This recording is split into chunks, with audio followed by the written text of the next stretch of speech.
একজন ক্রীড়াবিদ যে অলিম্পিকে কম সময়ে দৌড়ে ওয়ার্ল্ড রেকর্ড তৈরি করেছিল। তার স্বপ্ন ছিল সে অলিম্পিকে মেডেল জিতবে। কিন্তু ভাগ্যের কি নির্মম পরিহাস যে তাকে এমন একটি জেলে পাঠানো হয় যেখান থেকে পালিয়ে আসা অসম্ভব। এই সিনেমাটি সত্য ঘটনার ওপরে নির্মিত হয়েছে। সিনেমাটির নাম আনব্রোকেন। সাল 1943, দ্বিতীয় বিশ্বযুদ্ধ চলাকালীন সময় আমেরিকার একটি ফাইটার প্লেন জাপানের একটি ছোট্ট আইল্যান্ড নরোর ওপর হামলা করার উদ্দেশ্যে যাত্রা শুরু করেছিল। তারা সেই জায়গায় পৌঁছে প্রথমে বোমা হামলা করে, যার ফলে সেই আইল্যান্ডে বিস্ফোরণ হতে থাকে। কিছুক্ষণের মধ্যে জাপানি ফাইটার প্লেনও চলে আসে এবং তাদের হামলা করতে থাকে, যার ফলে আমেরিকার ফাইটার প্লেনে থাকা একজন সৈনিকের বুকে গুলি লেগে যায়।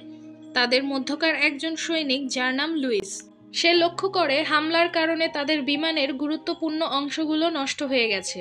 তাদের বিমানের ব্রেক নষ্ট হয়ে গেছে, আর ব্রেক ছাড়া তাদের ল্যান্ড করা প্রায় অসম্ভব। লুইস বুঝতে পারে তাদের মৃত্যু নিশ্চিত। তখন লুইস তার আগের দিনের কথা মনে করতে থাকে, আর সিনেমাতে 10 বছর আগের দৃশ্য দেখানো হয়। লুইস যখন ছোট ছিল তখন সে বিভিন্ন খারাপ কাজের সাথে যুক্ত ছিল।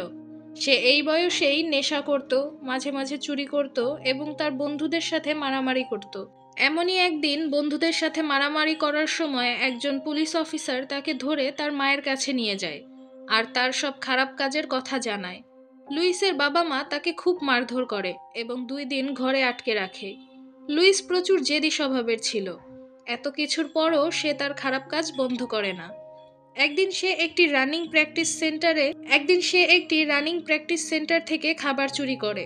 ধরা পড়ে গেলে সে দৌড়ে সেখান থেকে পালিয়ে যায়।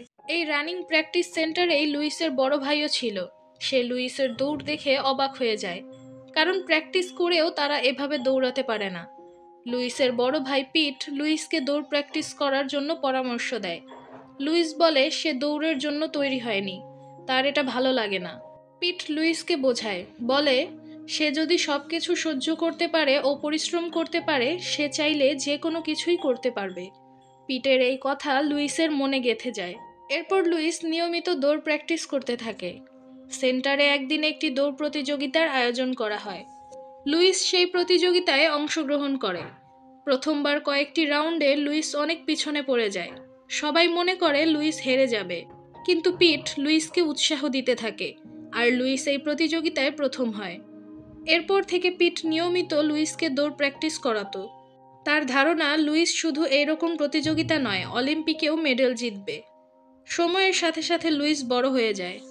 এরপর এমনই একটি দৌড় প্রতিযোগিতায় তার সাথের কয়েকজন মেম্বার তাকে লাথি দিয়ে ফেলে দেওয়ার চেষ্টা করে, কিন্তু লুইস এতটাই জোরে দৌড়াচ্ছিল যে 1600 মিটার দৌড় প্রতিযোগিতা সে মাত্র 4 মিনিটেই শেষ করে নতুন রেকর্ড তৈরি করে। এই কারণে লুইস 1936 সালে অলিম্পিকে অংশগ্রহণ করার সুযোগ পায়। লুইস জার্মানির উদ্দেশ্যে রওনা দেয়, যেখানে অলিম্পিকের আয়োজন করা হয়েছে। যাবার সময় পিট তাকে বলে সে যদি সঠিক জায়গায় সঠিক সময়ে কষ্ট সহ্য করতে পারে তবে এই কষ্টই তার জীবন বদলে দেবে। এরপর জার্মানিতে চলে আসে। প্রতিযোগিতার শুরুতে সে খুব নার্ভাস হয়ে যায়, এমনকি সে পেছনে পড়ে যায়। তখন লুইস তার ভাইয়ের বলা প্রত্যেকটা কথা মনে করতে থাকে আর তার মনের জোর ফিরে পায়। যদিও সে প্রথম স্থান অধিকার করতে পারেনি, লুইসের স্বপ্ন ছিল সে গোল্ড মেডেল জিতবে। তাই সে এখনই চিন্তা করে ফেলে পরবর্তী অলিম্পিকে সে অংশগ্রহণ করবে। কিন্তু সময়ের সাথে সাথে তার স্বপ্নটা নষ্ট হয়ে যায়। তখন দ্বিতীয় বিশ্বযুদ্ধ শুরু হয়ে যায়, যার কারণে অলিম্পিক বন্ধ হয়ে যায়।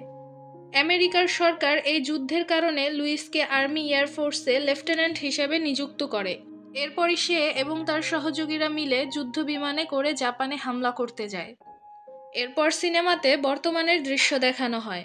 তাদের বিমানের ব্রেক নষ্ট হয়ে গিয়েছিল, তাও পাইলট বিমান ল্যান্ড করানোর চেষ্টা করে। সে যখন বিমান ল্যান্ড করে, বিমানের ছোট চাকাগুলো বেঁকে যায় এবং টায়ার ফেটে যায়। এরপর পাথরের সাথে ধাক্কা লেগে তাদের বিমানটি থেমে যায়। তাদের ভাগ্য ভালো ছিল যে তারা এমন একটি ল্যান্ডিংয়ের পরেও সবাই সুস্থ ছিল। লুইস এখানে এসেও তার দৌড় প্র্যাকটিস চালিয়ে যায়। একদিন তার কিছু সহকর্মী তাকে খবর দেয় তাদের আরেকটি মিশনে বের হতে হবে।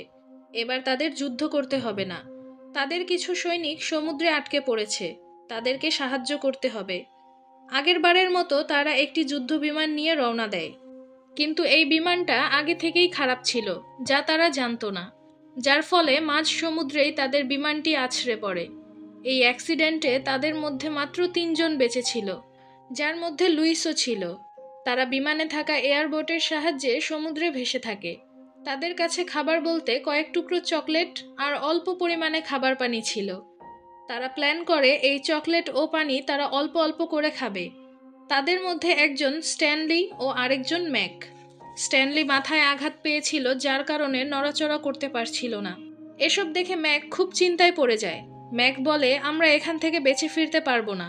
আমরা যাদের সাহায্য করতে এসেছি তারা কোথায় আছে সেটা আমরা জানি না, আর তারাও জানে না আমরা কোথায় আছি, তাই আমরা সবাই মারা যাব। লুইস বলে, এমনটা কখনো হবে না। আমরা যাদেরকে সাহায্য করতে এসেছি তারাও আমাদের খোঁজ করবে, এবং আমরাও চুপচাপ বসে থাকবো না। আমাদেরও চেষ্টা চালিয়ে যেতে হবে। এরপর এভাবেই তাদের রাত কাটে। সকালে তারা আকাশে একটি বিমান দেখতে পায়। তারা সঙ্গে সঙ্গে সাহায্যের জন্য চিৎকার করে এবং বন্দুক দিয়ে ফায়ারও করে, কিন্তু বিমানটি তাদের দেখতে পায় না। লুইস তখন দেখে চকলেটের প্যাকেটগুলো সব খালি। ম্যাক সব খেয়ে ফেলেছে। লুইস খুব রেগে যায় আর ম্যাককে বলে, এটা কেন করেছো? আমাদের তো এমন প্ল্যান ছিল না। ম্যাক কোনো উত্তর দেয় না। তার মনে হয় তারা মারা যাবে, তাই এগুলো করে কোনো লাভ নেই। তারা 3জন চুপচাপ বোটে বসেছিল। তখন একটি পাখি তাদের বোটের ওপর এসে বসে। তাদের 3জনের কাছেই পাখিটি ছিল বেঁচে থাকার জন্য খাবার। 3জন মিলে পাখিটির ওপর নজর রাখতে থাকে। তখনই হঠাৎ লুইস পাখিটি ধরে ফেলে। তারা এতটাই ক্ষুধার্ত ছিল যে পাখিটাকে মেরে কাঁচাই খেয়ে ফেলে, কিন্তু তারা হজম করতে না পেরে বমি করে দেয়। এরপর তারা মাছ ধরার জন্য চেষ্টা করতে থাকে এবং তারা একটি মাছ ধরতে পারে, কিন্তু এই মাছটিও তাদের কাঁচাই খেতে হবে, কারণ তাদের কাছে রান্না করার কোনো সরঞ্জাম নেই। এভাবেই 18 দিন পার হয়ে যায়। একদিন রাতে সমুদ্রে ভয়ানক ঝড় শুরু হয়। সমুদ্রে অনেক বড় বড় ঢেউয়ের সৃষ্টি হয়। তারা 3জন মিলে ঈশ্বরের কাছে বেঁচে থাকার জন্য প্রার্থনা করতে থাকে। সকালে সবকিছু ঠিক হয়ে যায়। এরপর তারা একটি মাছ ধরে কাঁচা খেতে থাকে। তখন তারা একটি বিমান দেখতে পায়। অন্যবারের মতো আকাশে গুলি করে। এবার তাদের চেষ্টা সফল হয়। বিমানটি তাদেরকে দেখতে পায়, কিন্তু এখানেই তাদের বিপদ, কারণ বিমানটি ছিল জাপানিজ ফাইটার প্লেন। প্লেনে থাকা সৈনিকরা তাদের দিকে গুলি করতে থাকে। তারা 3জন কোনো উপায় না পেয়ে সমুদ্রে লাফ দিয়ে পানির নিচে লুকিয়ে পড়ে। এতে করে তারা বেঁচে গেলেও তাদের বোটগুলো ছিদ্র হয়ে যায়। তারা বোটে উঠে ছিদ্রগুলো আঠা দিয়ে বন্ধ করতে থাকে। এমন সময় একটি হাঙর তাদের আক্রমণ করে। ম্যাক অসুস্থ শরীর নিয়েই হাঙরের সাথে লড়াই করে এবং হাঙরটি চলে যায়। এভাবে বেশ কিছুদিন কেটে যায়। খাবার ও পানির অভাবে ম্যাক মারা যায়। লুইস ও স্ট্যানলি ম্যাকের মৃতদেহ সমুদ্রে ভাসিয়ে দেয়। তাদের এই সমুদ্রে 45 দিন কেটে গিয়েছিল। আরও কতদিন এভাবে থাকতে হবে সেটা তারা নিজেরাও জানে না। একদিন তারা ঘুমাচ্ছিল। হঠাৎ তাদের ঘুম ভাঙলে দেখে বড় একটি জাহাজ ও কিছু সৈনিক তাদের দিকে বন্দুক তাক করে রেখেছে। এরা আসলে জাপানিজ সৈনিক ছিল। লুইস ও স্ট্যানলি ভাসতে ভাসতে জাপানের সীমারেখায় চলে এসেছিল, তাই জাপানি সৈনিকরা তাদেরকে বন্দি করে রাখে। লুইসকে তারা জিজ্ঞাসাবাদ করে। তাদের সন্দেহ তারা লুইসকে আগে কোথাও দেখেছে। লুইস যেহেতু আগে অলিম্পিক অ্যাথলেটিক্স ছিল, তাই তার ছবি প্রায়ই খবরের কাগজে বের হতো, কিন্তু না খেয়ে থাকার কারণে তার চেহারা অনেকটা পাল্টে গেছে, যার কারণে সৈনিকরা প্রথমে তাকে চিনতে পারছিল না। কিন্তু তাকে কিছুক্ষণ জিজ্ঞাসাবাদ করার পর বুঝতে পারে এই সেই অ্যাথলেটিক। লুইস তাদেরকে জিজ্ঞাসা করে, আমার সেই বন্ধুরা কোথায় যারা এখানে আটকা পড়েছিল? একজন সৈনিক তাকে বলে তাদেরকে মেরে ফেলা হয়েছে। এটা শুনে লুইসের মন ভেঙে যায়। লুইস ও স্ট্যানলিকে তারা একটি অন্ধকার রুমে আটকে রাখে। প্রতিদিন তাদের রুম থেকে বের করে অনেক টর্চার করে, তারপর আবার রুমে আটকে রাখে। একদিন লুইস ও স্ট্যানলিকে এমন একটি জায়গায় নিয়ে যায় যেখানে তাদের মতো আরও আমেরিকান অনেক সৈনিক আটকে রাখা হয়েছিল। এদের সবাইকে জাপানি সৈনিকরা টর্চার করত। এদের সবাইকে আলাদা আলাদা গাড়িতে করে টোকিওতে পাঠিয়ে দেওয়া হয়। এই নতুন ক্যাম্পের ইনচার্জ খুবই নিষ্ঠুর মানুষ ছিল, যার নাম ছিল মুটসিরো ওয়াটনাবে। ওয়াটনাবে প্রথমে সব সৈনিকদের এক লাইনে দাঁড়াতে বলে, তারপর প্রত্যেককে ভালো করে পর্যবেক্ষণ করতে থাকে। সে দেখে প্রত্যেককে মাথা নিচু করে দাঁড়িয়ে আছে, শুধুমাত্র লুইস তার দিকে তাকিয়ে আছে। সে লুইসের কাছে আসে এবং লুইসকে তার দিকে তাকাতে বলে। লুইস তার কথা মতো তার দিকে তাকালে সে লাঠি দিয়ে লুইসের মাথায় আঘাত করে। লুইস মাটিতে পড়ে যায়। লুইস উঠে দাঁড়ালে ওয়াটনাবে তাকে আবারও তার চোখের দিকে তাকাতে বলে। লুইস আবারও তাকায় এবং ওয়াটনাবে আবারও তাকে লাঠি দিয়ে আঘাত করে আর বলে, কখনোই আমার চোখের দিকে তাকাবে না, আমি বললেও না। এরপর অফিসার জানায় প্রত্যেক সৈনিককে কোয়ারেন্টাইনে রাখা হবে।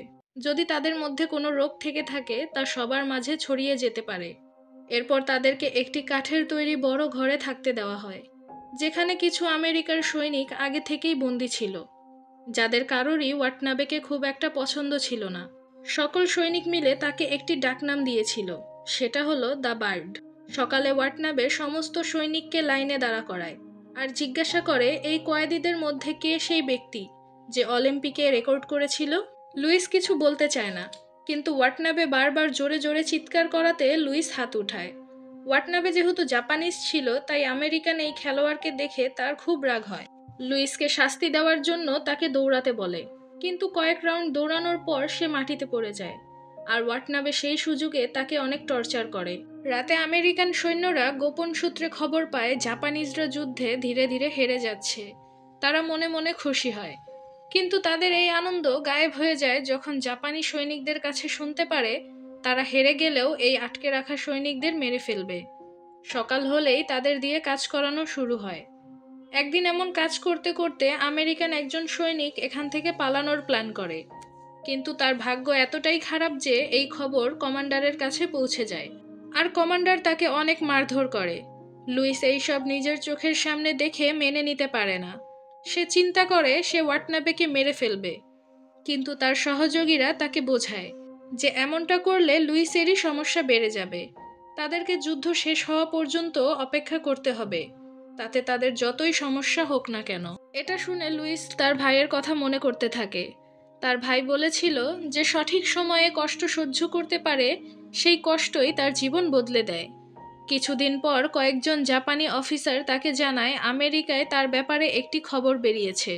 খবরটি হলো যে সে মারা গেছে আর আমেরিকার মানুষ এটা বিশ্বাস করেছে।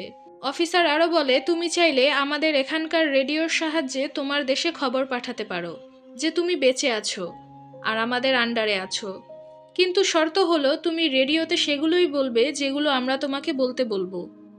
লুইস এই শর্তে রাজি হয়। এরপর জাপানিজ সৈনিকরা তাকে শহরের একটি রেডিও স্টেশনে নিয়ে যায় এবং সেখানে লুইস তার কথাগুলো রেডিওর সাহায্যে তার দেশের মানুষের কাছে পৌঁছে দেয়। লুইস বলে সে জীবিত আছে আর এখানে তেমনভাবেই আছে যেমনটা একজন কয়েদি জেলের ভিতরে থাকে। এই কথাগুলো তার স্ক্রিপ্টে লেখা ছিল না, তাও সে এগুলো বলে ফেলে, যার ফলে অফিসার খুব রেগে যায়। এরপর অফিসার তাকে আরেকটি স্ক্রিপ্ট দেয় যেখানে আমেরিকার ব্যাপারে খারাপ খারাপ কথা লেখা ছিল। লুইসকে বলে সে যদি এই স্ক্রিপ্ট রেডিওতে পড়ে শোনায় তাহলে তাকে এই কয়েদি দশা থেকে মুক্ত করে দেওয়া হবে এবং সে স্বাধীনভাবে জাপানে বসবাস করতে পারবে। কিন্তু লুইস এমনটা চায় না। সে নিজের স্বাধীনতার জন্য তার দেশকে বদনাম করতে চায় না, তাই সে এই অফারে না করে দেয়। তারপর লুইসকে আবারও সেই ক্যাম্পে পাঠিয়ে দেওয়া হয়। কমান্ডার লক্ষ্য করে যে লুইসকে সে যতই শাস্তি দেয় না কেন তাতে তার কিছুই হয় না। তার মধ্যে অন্যরকম একটা ব্যক্তিত্ব রয়েছে। সে স্বাধীনতা না দিয়ে এই ক্যাম্পে ফিরে এসেছে। সে তার দেশকে খুব ভালোবাসে। এই ব্যাপারগুলোই কমান্ডারের পছন্দ হয় না। কমান্ডার লুইসের 2 হাত বেঁধে ফেলে এবং ক্যাম্পে থাকা সকল কয়েদিকে অর্ডার দেয় লুইসের মুখে একটা করে ঘুষি মারতে, কিন্তু ঘুষিটা অনেক জোরে মারতে হবে। যদি তারা কথা না শোনে তাহলে তাদেরকে মেরে ফেলা হবে। কয়েদিরা প্রথমে লুইসকে আঘাত করতে চায় না, যা দেখে কমান্ডার লুইসের বন্ধু স্ট্যানলিকে মেরে নাক মুখ থেকে রক্ত বের করে ফেলে। এটা দেখে লুইস সহ্য করতে পারে না। সে সব কয়েদিদেরকে অনুরোধ করতে থাকে তারা যেন কমান্ডারের কথা মেনে তাকে ঘুষি মারে। এরপর প্রত্যেকটা কয়েদি তাকে ঘুষি মারতে শুরু করে। এখানে এত কয়েদি ছিল যে ঘুষি খেতে খেতে লুইস একটা সময় শুয়ে পড়ে। কমান্ডার তাকে কোনো মতে দাঁড় করিয়ে দেয় এবং বাকি কয়েদিরা তাকে মারতে থাকে। এর কয়েকদিন পর কয়েদিদের কাছে একটি সুখবর আসে। সেটা হলো এই কমান্ডারের প্রমোশন হয়ে গেছে। তাকে এই ক্যাম্প থেকে অন্য ক্যাম্পে পাঠিয়ে দেওয়া হবে। কিন্তু লুইসের কাছে এই ব্যাপারটা সন্দেহের মনে হয়। সন্ধ্যায় তার এই সন্দেহ সত্যিতে পরিণত হয়। হঠাৎ করেই তাদের ক্যাম্পে বোমা হামলা শুরু হয়। এই সব কিছুই কমান্ডার আগে থেকেই জানতো, তাই সে আগেই এখান থেকে সরে গেছে। এই বোমা হামলায় পুরো ক্যাম্প ধ্বংস হয়ে যায়। পরের দিন সকালে সব কয়েদিদের এখান থেকে অন্য একটি ক্যাম্পে নিয়ে যাওয়া হয়। ক্যাম্পটি এমন একটা জায়গায় ছিল যেটা কারোই জানা ছিল না। ক্যাম্পে একটি কয়লার খনি ছিল। কয়েদিদের দিয়ে এই খনির কয়লাগুলো সরানোর কাজ করানো হতো। ক্যাম্পে এসে লুইস দেখে ক্যাম্পের কমান্ডার আর কেউ না, ওয়াটনাবে, যাকে দেখে তার পা কাঁপতে শুরু করে। কমান্ডার তার কাছে আসে এবং তাকে জিজ্ঞাসা করে, তুমি আমার চোখের দিকে তাকাচ্ছ না কেন? লুইস কিছু না বলে চুপচাপ দাঁড়িয়ে থাকে। তখন কমান্ডার তাকে লাঠি দিয়ে সজোরে তার মুখের ওপর আঘাত করে। এরপর সব কয়েদিকে কাজে লাগিয়ে দেওয়া হয়। তাদের এই কাজটা অনেক কঠিন ছিল, কারণ তাদেরকে এই খনি থেকে কয়লা পিঠে করে নিয়ে জাহাজে উঠাতে হতো।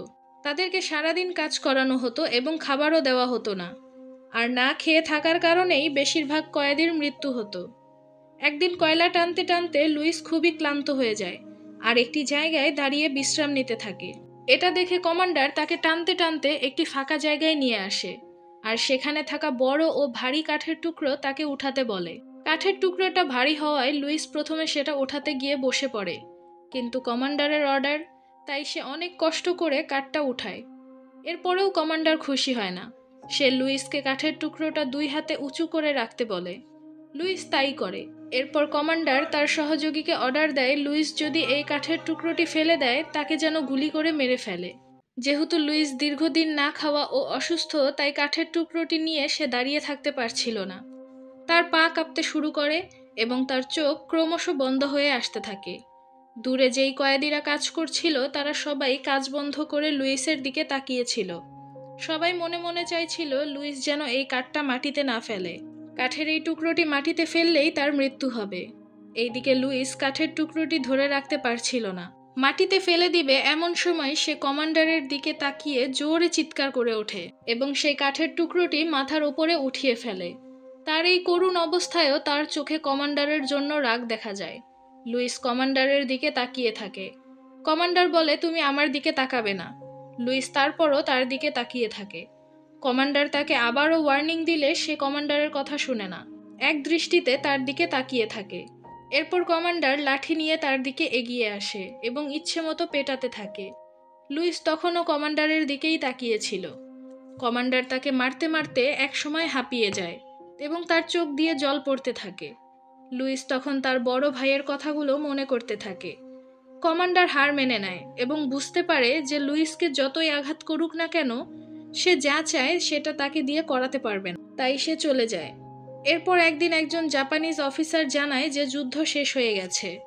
কয়েদিরা তাদের কাজ এখানেই বন্ধ করতে পারে। পাশে নদীতে গিয়ে তারা যেন ফ্রেশ হয়ে নেয়। কয়েদিদের এই জাপানিজ অফিসারের কথা বিশ্বাস হয় না। তারা ভয়ে ভয়ে নদীর দিকে এগোতে থাকে।